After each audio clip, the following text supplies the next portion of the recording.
Hello and welcome to another adventure here on my channel. Today I'm going to be reviewing the book The Love Hypothesis, also known as that published Reylo fanfiction, because this book went viral on TikTok a couple months ago, a little while ago, for basically being very obvious published Reylo fanfiction, which if you don't know what Reylo is, it is the ship name of Rey and Kylo Ren from the new Star Wars trilogy, and if you are deep enough on the internet to have found my channel, I'm going to assume you know what fanfiction is. Now, I meant to read this book when it first went viral, but after reading Dune, I was in a little bit of a book hangover. I didn't quite want to read anything else, and then seemingly out of nowhere, I was just suddenly in the mood to read all of the fake dating trope romance novels. I read one, then I read a second one, and when I was looking for a third one to read, I was like, oh yeah, isn't that Reylo book a fake dating trope? And I looked it up and it was. So here we are, finally. I listened to the whole audiobook. I'm just gonna say I read it because it's easier, and I am ready to review it. And I am going to try to review it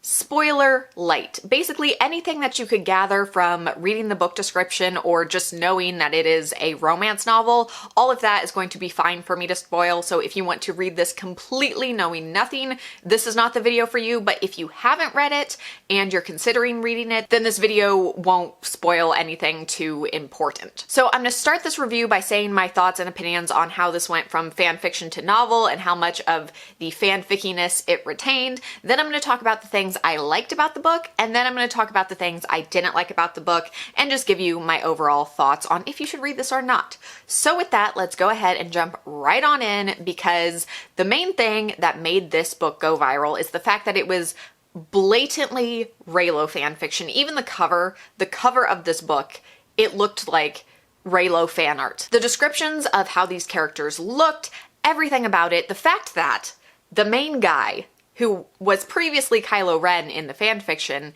is named Adam, when Adam Driver is the actor who plays Kylo Ren. Like, everything about this book just screams they didn't even try to hide the fact that this was a Reylo fanfiction, and part of me doesn't like that, and part of me thinks it was absolutely brilliant, because I'll be honest with you, I don't think this book would have gotten nearly as much attention as it did if it was not so obviously Reylo fanfiction. I don't think it would have gone viral. I don't think nearly as many people would have read it. I just don't think it would have made the impact that it did if they actually did a good job and hid well the fact that this was originally fan fiction. Because I don't personally mind books starting out originally as fan fiction, but I think when it's done well, it'll be like the Mortal Instrument series. I read that entire trilogy and I had no idea it was originally Harry Potter fanfiction. Because from what I understand about the Mortal Instrument series, the author took the fanfiction she'd originally written and used it as kind of a very rough first draft, kind of like the general outline of the story, and then completely rewrote it, made the characters her own characters far enough from the original characters they're based on to be her own characters, and then rewrote it as its own novel. And if you're gonna do fan fiction to novel, that's how I prefer. Distance your novel from the original fan fiction and source material enough that your average reader is not gonna go, wait a second, these are just other characters I've already known with different names. But especially keeping the characters so obviously the Star Wars characters that you could just look at the cover and instantly know what this is. That's a little next level, not scrubbing the serial numbers well, because I believe that's the term used in literary circles for when you do fan fiction to novel and you basically don't put any effort, you just kind of scrub the serial numbers just enough to not get sued for using someone else's characters. And that's what this book did. Except the main two characters are not like Rey and Kylo Ren personality-wise. Adam in The Love Hypothesis is more Kylo Ren than Olive in The Love Hypothesis is Rey, but Adam is more aesthetically Kylo Ren than actual personality Kylo Ren, and the fact that there was zero effort put into hiding the fact that this was Reylo fanfiction, and the fact that they make several references to Star Wars in the fanfiction, I'm just like, that's extra. The fact that in this book there are several references to Star Wars, I'm just like, that's not clever. It just is shoving in my face that, again, this was originally Star Wars fanfiction. But the fact that they put no effort into hiding that these were originally Star Wars characters, it doesn't make me think, oh, they changed the characters enough so they're not Rey and Kylo Ren anymore. It just makes me think, oh, you're bad at writing Rey and Kylo Ren, because I don't think, especially the main character Olive, was almost at all like Rey. There were times when I was like, oh, that little bit, I can see where you got that from Rey, but it was like very minor things throughout the whole story where I went, oh, that's the thing that you took from Rey. So I didn't really like this as a fan fiction because I felt like the main thing I like about Reylo, because I do like the Reylo ship, I know that's controversial, but I do like it. It's not my favorite ship, but I enjoy it. The main thing I like is the whole enemies to lovers aspect of it. This whole, like, they are rivals, there is tension there because they do have a lot of things in similar, but one fights for good, one fights for bad. That was all taken out. There was really no enemies to lovers in this book. It was just kind of like, oh no, they're in a fake relationship. What's gonna happen?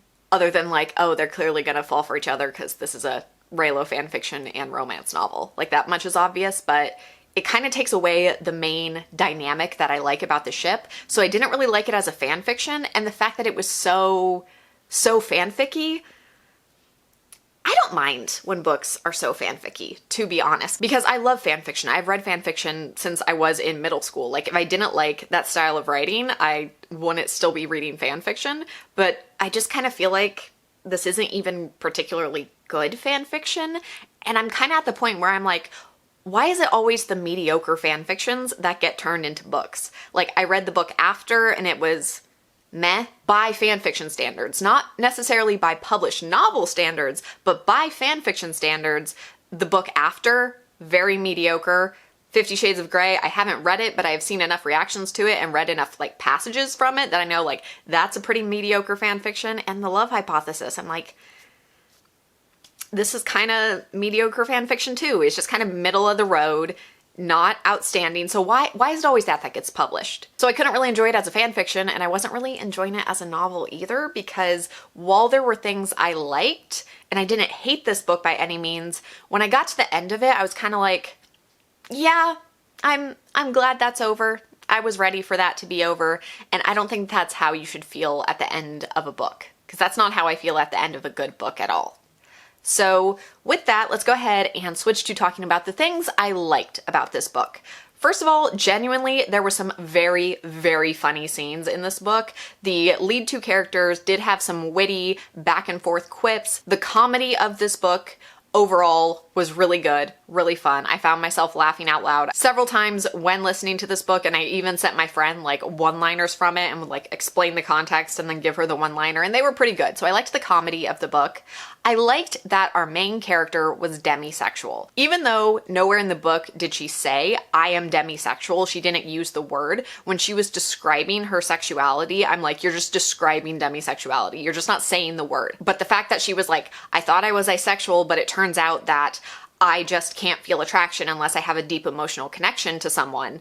Like, that's just demisexuality. And the fact that such a mainstream book, like a book that went so viral, has a demisexual protagonist. As a demisexual myself, that makes me so freaking happy, because now I can tell people when I'm explaining my sexuality, have you read The Love Hypothesis? Yes, okay, that main character was demisexual. That's what I feel.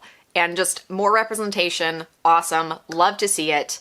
I also enjoyed the fact that if Daisy Ridley was not available, I would be the perfect casting choice for our leading lady Olive. If they ever make this into a TV show or a movie or something, I would do amazing at the character of Olive. She is the exact kind of character that I can just knock out of the park without really trying too hard to knock out of the park. I'd still have to put a lot of effort into it, just acting in general, but there are some characters that just come easier than others. And the leading lady who doesn't have a lot of confidence at first, and her arc is to gain confidence and realize how amazing she truly is, like, that is my go-to easy type of character. I can knock that out of the park every time. So if this becomes a movie or a TV show, please cast me because I would kill it. It's not my favorite type of character to play. My favorite type of character is still the bitchy mean girl or the villain. Stuff like that is my favorite, but this character Olive, very, very in my wheelhouse. So I really enjoyed that while reading the book and mentally picturing, oh, how would I play this scene? What acting technique would I use to give this line? Like, all the acting things were going on in my head, and that kept our main character really interesting for me. So I really liked that about the book. I did like the writing style, but it's not like it particularly stood out to me as like, oh, this is an amazing writing style. It was more like, oh, there is nothing wrong with this writing style. There's nothing that stands out about this writing style that makes me go, ooh, I don't like this or anything like that. So the writing style was good. I didn't have any problems with that. So I guess I can say that is something I enjoyed about the book, is not having any qualms with the writing style. But when it comes to things I disliked about this book, I'll be honest with you, there was quite a few. Starting with the prologue, I did not like the prologue of this book at all. And I was really going, wow, if I wasn't reading this book for my channel to review on my channel, I don't know if I would have kept reading it after the prologue. If it was a fan fiction, I definitely would not have kept reading it after the prologue. I also didn't like where the story started, because chapter 1 starts with their first fake kiss. She had grabbed him and is in the middle of kissing him because of the circumstances that led to the fake dating. And I'm just like, this is not where I like to start a story. I would like some build up. I would like to see them as rivals before. So I have like the establishing of who are these characters in relation to each other, and why is them fake dating such a big deal? And I just didn't get any of that at first. So I really didn't like where the characters started, but I was like, okay, that's more of a personal preference with reading and stories and this particular trope, rather than necessarily a flaw with the novel. I also didn't like how this book handled the sex scene in it. There is only one, but it is over a chapter long. And it's just not my preference to have super graphic sex scenes in a novel.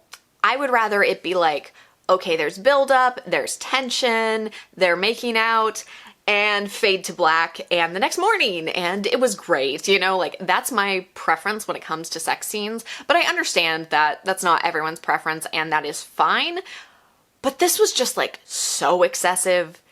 It was over a chapter, and the chapter listening time for the chapter that was, like, all sex scene was 40 minutes. It was 40 minutes sitting there hearing a very, very graphic, detailed scene like that. And I was just like, can we please move on?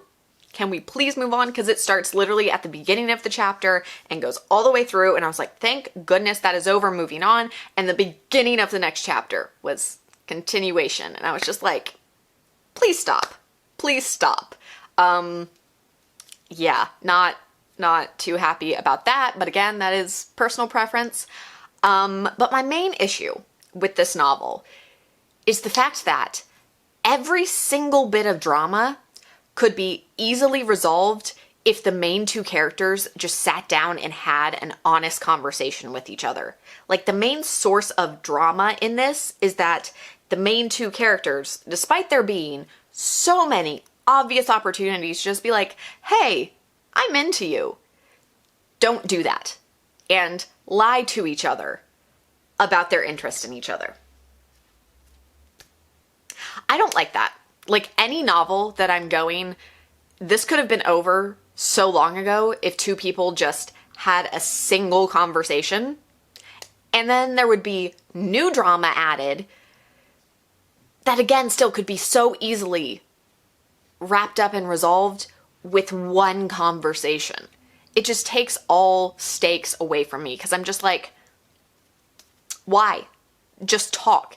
I'm okay if a little bit of drama comes from miscommunication or them lying to each other or something, but like, there comes a point where I'm just like, I'm over it. I literally found myself out loud saying, just tell him, so many times while listening to this book that it got genuinely frustrating as a reader, because I'm like, I feel like you're just extending this to get word count rather than because there's actually anything interesting and important going on. Especially because I know exactly how it's going to wrap up. Because I know at the end of the book, they're just going to have that one conversation that would have fixed everything, halfway through the book. And at one point, I genuinely thought they were about to have that conversation. And I was like, oh, this book could get interesting again, because I was kind of getting bored, because I was like, just talk. And I thought they were about to have that conversation. And then I was like, maybe this book will get interesting because there will be consequences and other drama after this conversation. And they don't have it. And I was just like, are you kidding me? So that was my main issue with this book. And that's why overall, I just was happy when it was over. Because I think it genuinely had a lot of potential to be a really good book, even if it was just like scrubbed serial number fan fiction. It could have been really good if anything, like any actual problems came up. And that was my main issue with it. And I think especially because the previous book I read was just the way better version of this book seemed worse to me. Because the previous book I read was another fake dating trope romance book, and it was just genuinely so good. I loved that book so much. It was called If I Never Met You, and it was just amazing. The best fake romance trope thing I have read in so long, if not ever. And the thing I liked about those characters in that book was I didn't need other characters to tell me that our leading lady was really smart and funny and beautiful and interesting and witty and all of that. She just was. Like, obviously they had to say she was beautiful because reading a book, but I didn't need people to tell me she was funny. She was just funny. I didn't need people to tell me she was smart. She was just smart. Like, it was just obvious in the character.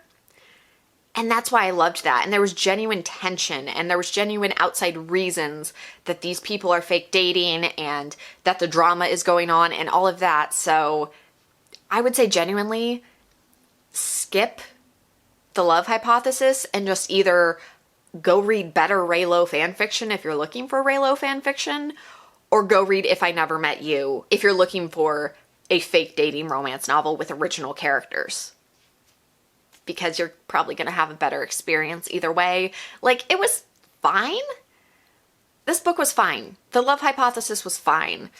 I guess a lot of it was the characters act like teenagers even though they're supposed to be adults. Like, our leading lady was supposed to be older than me, and I was like, she's acting like she's 15 or 16. And if I'm reading a book where the main characters are 15, 16-year-olds, and it's clearly aimed at a teenage audience, cool, okay, that's fine. But if they're meant to be adults, and this is clearly a book for adults, considering the graphic sex scene, the graphic gratuitous sex scene, because it went on for way too long, then I would like them to act like adults. So overall, I don't really recommend this book, but I also don't think it's absolutely horrible. There are definitely worse books you could read. It's just fine. It's just fine. It's a fine book. It got published. Yeah, I very much don't have super strong opinions about the book either way, and it's not because it was particularly meh overall. It's like there are things I really liked about it, like the comedy, and there are things I really didn't like about it, like the way the characters acted most of the time. So it's more of a middle of the road because there's good and bad rather than just the whole thing being middle of the road. I hope that makes sense. If you have read this book, please let me know your thoughts down in the comments. You may completely disagree with me, and that is totally okay. I would love to know your thoughts. If you have not read it, let me know if you are planning to, or if maybe you're not. I would just love to know your guys' thoughts on this book, and I will see you all next time. You know, my booktuber videos are genuinely some of the worst performing on my channel, but is that gonna stop me? No.